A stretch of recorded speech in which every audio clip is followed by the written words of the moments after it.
Joining me now, TrendMacro CIO Donald Luskin. Donald, I want to get your reaction to Kelly's report there talking about California's failure to meet their own self-imposed deadlines on green energy.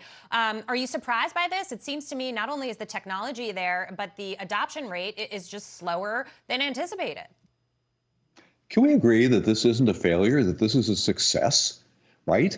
I mean, they're trying to move us headlong into a completely untried experimental world where we're supposed to earn our living, live our lives, protect our families, heat our homes, using technologies that don't even exist. We're supposed to convert over to technologies that don't exist, and we're supposed to do it in a hurry. So it is no failure that we're tapping the brakes on that.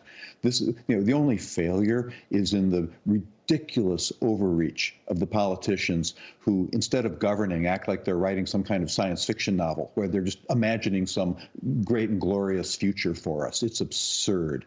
And it's also interesting to me because, you look at what they're trying to do out there, the burden it's going to put on businesses. During this pandemic, we have seen an exodus out of blue states over into the red states that are more business friendly, whether it's, people leaving with their families or whether it's businesses actually leaving and setting up shop elsewhere as well. I mean, they can continue to set these goals. They can continue to try to push mandates, but there may not be anybody left to try to work with them. Yep. Well, and you know who's going to be left? Everybody with the resources, everyone who can leave is going to leave. So there's going to be a wealth drain, a talent drain, and a brain drain. And what will be left are the people that, well, if you were choosing, you'd rather they left. But it's the good people who leave. Bad money drives out good. Bad policies drive out good people. I'm speaking to you right now from Dallas, Texas. I've spent almost all my life in California. At first, I considered myself a California exile. Now I consider myself to be a long-lost son of the Republic of Texas. That's very funny. I want to talk to you about what you're seeing across the country. Omicron right now, a lot of fears about how the administration has gone about executing its strategy to tackle this over the last year or so. Some would say there's lack thereof of strategy.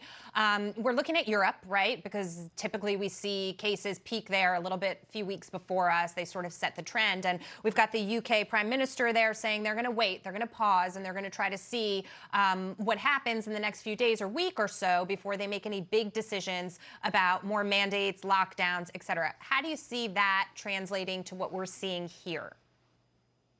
Well, the experience worldwide, for that matter, the experience between different cities and states in the United States, it's incredibly diverse.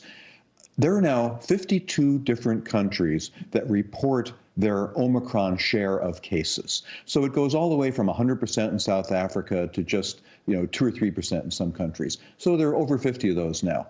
If you look at the number of new cases of COVID that have occurred in the last month and line that up against the amount of Omicron, what you learn is astonishing.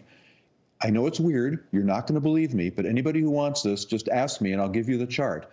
The more Omicron you have, the fewer cases you have. And the less Omicron you have, the more cases you have. Those are the numbers. So all this hysteria about how much more contagious it is. Hey, I'm sorry, it's not real. It's not in the numbers. No, I hear you. I hear you. And the sooner healthy people get it through their system, the sooner this pandemic will be over. That's why we're facing 2 years now, and this is an ongoing process. Really appreciate it. Good to see you today, Don. Thank you.